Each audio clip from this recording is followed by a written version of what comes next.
हाल फिलहाल JSLPS में एक वैकेंसी है जो कि जिसका लिखा गया है, आप भी देख सकते हैं, detail vacancy notification document integral part of notification published in newspaper.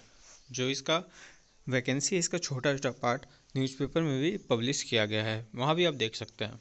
और रही बात, अगर आप इस वैकेंसी को देखना चाहते हैं तो ये आपको स्टेट JSLPS यानी कि Jharkhand state livelihood promotion society में मिल जाएगा।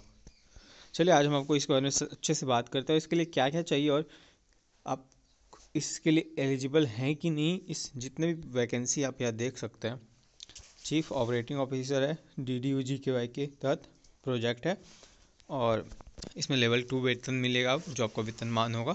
और यूनिट SMMU जनरल के लिए ही 1 सीट है, पूरा 1 सीट ही है, अनरिजर्व्ड है, उसमें कुछ नहीं है कि ऐसी मतलब किसी के लिए कोई रिजर्व नहीं है। जो तैयारी करेगा, जो पूरा बढ़िया से करेगा, जो कंपटीशन में फाड़ेगा, उसी का होगा।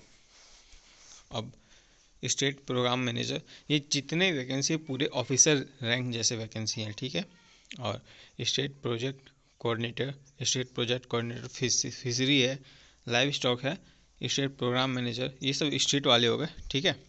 फिर प्रोग्राम मैनेजर हो गए, फिर बहुत सारे ऐसे वैकेंसी है, तो आपको एक एक करके सब कुछ बताते हैं। पहले हम लोग बात करते हैं चीफ ऑपरेटिंग ऑफिसर के बारे में। चीफ ऑपरेटिंग ऑफिसर के बारे में बात करें हम लोग, तो इसका आप देख सकते हैं यहाँ DDU-GKY की तरफ प्रोजेक्ट है और लेवल इसमें लेवल 2 का है और SMMU यूनिट है और वैकेंसी है अनरिजर्व्ड है, E की वैकेंसी है पूरा। तो चलिए इसके बारे में बात करते हैं।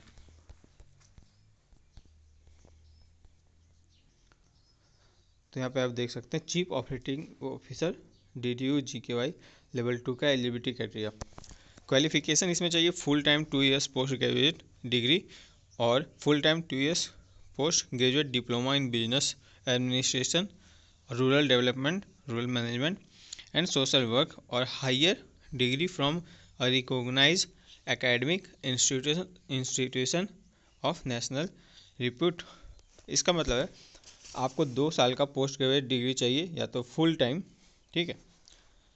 2 years post graduate diploma in business, यानी बिजनेस में आप अगर PG किए हुए हैं तो वो भी चलेगा, एडमिनिस्ट्रेशन, ठीक है। बिजनेस एडमिनिस्ट्रेशन में अगर आपने PG किया है तो भी चलेगा, रूरल डेवलपमेंट में आपने PG किया है तो भी चलेगा, रूरल मैनेजमेंट और सोशल वर्क, ये इसमें किसी में भी आपने हायर डिग्री रिकॉग्नाइज किया है किसी भी इंस्टीट्यूट, किसी भी एकेडमिक इंस्टीट्यूशन से, तो आप इसके लिए एलिजिबल हैं। इसमें एक्सपीरियंस मांगा गया है चीफ ऑपरेटिंग ऑफिसर के लिए। Candidate should have overall 15 years of post qualification working experience in development sector with reputed agencies, corporate house, government programme in large scale development, skill development activities with managerial role at district, state level, national level. इसमें 15 साल का overall experience मांगा गया है, वो भी qualification के बाद, यानी कि आपने PG किया इसके बाद 15 साल का आपके पास ये सारी चीज़ों का एक्सपीरियंस होना चाहिए डेवलपमेंट सेक्टर में, ठीक है। या फिर एक अच्छे से एजेंसी में 15 साल का एक्सपीरियंस होना चाहिए, गवर्नमेंट प्रोग्राम में किसी में भी, मतलब 15 साल का एक्सपीरियंस मांगा है आपसे। अब बात करते हैं डिजायरेबल एक्सपीरियंस, मतलब जो कि चल सकता है। he should have at least 7 years of working in skill development sector, managerial role at state level, it having experience of leading large scale related programs, projects and leading team of professionals। 7 साल का working एक experience मांगा है जो कि skill development में मांगा है सेक्टर में, और स्टेट लेवल का ये होना चाहिए। और एक्सपीरियंस का मतलब किसी भी लार्ज स्केल में रिलेटेड प्रोग्राम, प्रोजेक्ट और लीडिंग टीम के प्रोफेशनल, ऐसे कुछ इस टाइप के कुछ मांगे गए हैं एक्सपीरियंस 15 साल के। अब बात करते हैं दूसरा जो चल सकता है, he she should have proven track record of managing की management work of skilling programme and have gained individual achievements substantiating claim for being best suitable candidates for the position। मतलब ऐसा कोई भी रिकॉर्ड होना चाहिए जिसे भी प्रूव होता है कि वो इस पोस्ट के लिए, मतलब ऐसा कोई भी रिकॉर्ड होना चाहिए, ऐसा कुछ भी जो उसने किया है, ठीक है।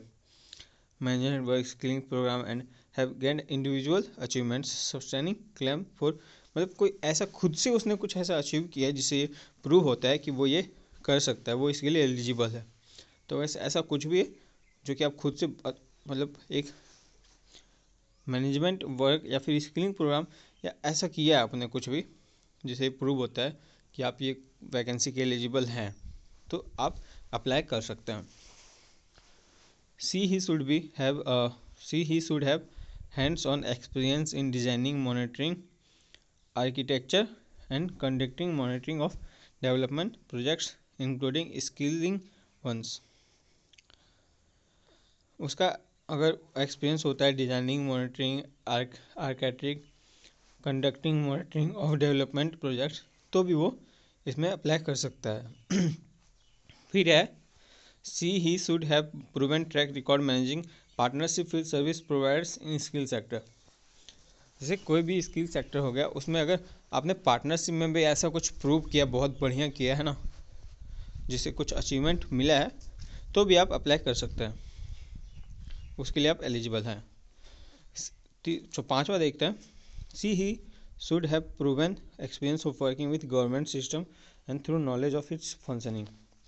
ऐसा भी अगर आपके पास कोई एक्सपीरियंस है जिसमें आपने खुद से मतलब गवर्नमेंट सेक्टर के साथ काम किया और क्या कहते हो, मतलब अच्छा एक्सपीरियंस है ना, थ्रू नॉलेज इन फंक्शन, मतलब इस टाइप के, मतलब आपके नॉलेज से है ना, और आपके फंक्शन मतलब आपके तरीके से, मतलब अच्छे से अगर आपने ऐसा कुछ अचीव किया तो भी आप एलिजिबल हैं।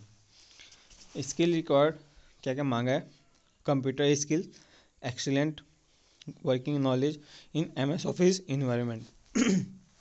तो इसमें कुछ खास नहीं है, ये तो बस MS ऑफिस का इन्वायरमेंट का एक मतलब नॉलेज होना चाहिए, एक्सीलेंट नॉलेज होना चाहिए, बहुत अच्छे से नॉलेज होना चाहिए MS ऑफिस का।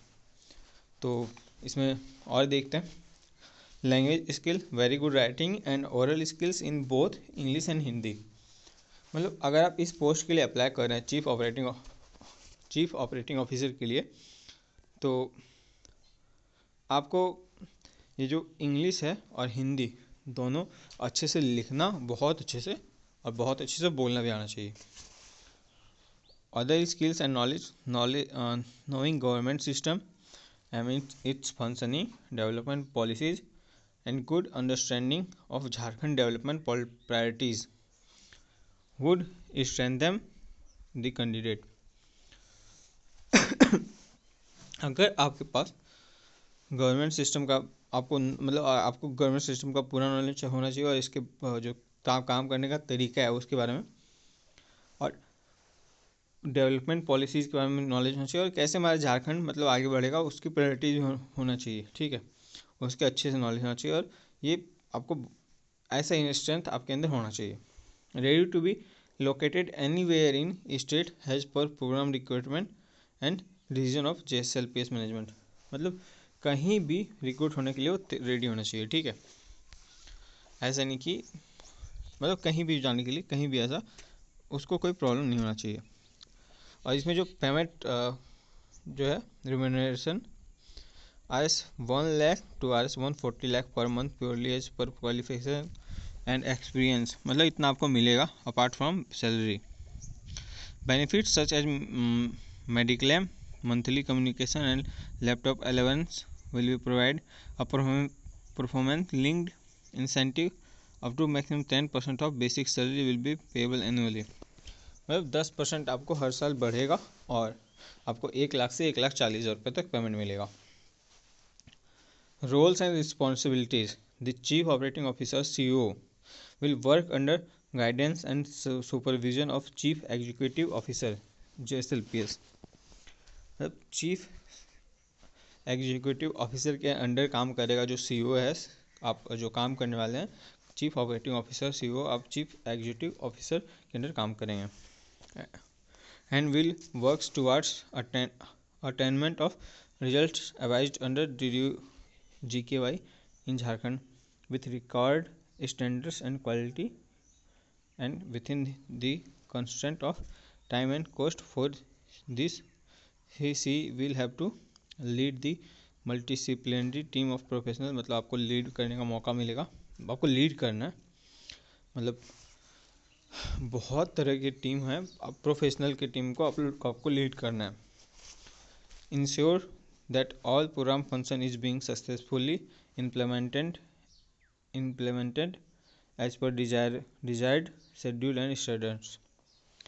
आपको इस बात का भी ध्यान देना पड़ेगा जितना भी प्रोग्राम है, जितना भी जो कुछ भी है वो अच्छे से सब काम हो रहा है.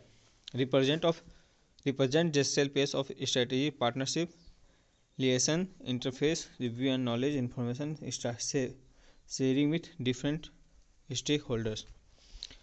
Take lead in planning budgeting and development implementation strategy of all activities of DDU GKY in Jharkhand. मतलब DDU GKY का जितना भी होगा, ठीक है, प्लानिंग होगा, बजटिंग, क्या बजट होना चाहिए, डेवलपमेंट इम्प्लीमेंटेशन क्या करना चाहिए जिससे डेवलप होगा, वैसा स्ट्रेटेजी, सब में आपको भाग लेना है, आपको लीड करना है पूरा. Review and monitor DDU GKY activities in की सक्सेस पैरामीटर्स. आपको रिव्यू करना है कि क्या हो, मतलब DDU GKY का सक्सेस का, और मतलब क्या क्या और करना चाहिए उसके बारे में आपको करना पड़ेगा. Undertake any task assign by the supervisor. और जैसे आपके सुपरविजन जो होंगे वो होंगे चीफ एग्जीक्यूटिव ऑफिसर, उनकी तरफ जो भी कार्य मिलेगा आपको वो करना पड़ेगा. तो ये हो गए. और फिर अभी और है, the increment will take care of following agenda and fully responsible for ensuring them timely and effectively implementation of DDU GKY state skill programme in Jharkhand as per agreed SOP. ये सब है. और आप ये वैकेंसी जो है आप JSLPS में भी डाउनलोड करके देख सकते हैं, और ये पेपर में भी इंटीग्रल पार्ट मतलब आएगा और आ चुका है अभी तक. तो बस आज की वीडियो बस इतना ही. न्यू वीडियो, फर्स्ट वीडियो, तो और भी ऐसे वीडियो आते रहें. सब्सक्राइब कर दीजिए चैनल को. और भी ऐसे वैकेंसी झारखंड में या फिर ओवरऑल इंडिया जानने के लिए इस सब्सक्राइब बटन को दबा दें, ताकि आपको ऐसे ही नोटिफिकेशन मिलते रहे और जानकारी मिलती रहे. जय हिंद, जय भारत.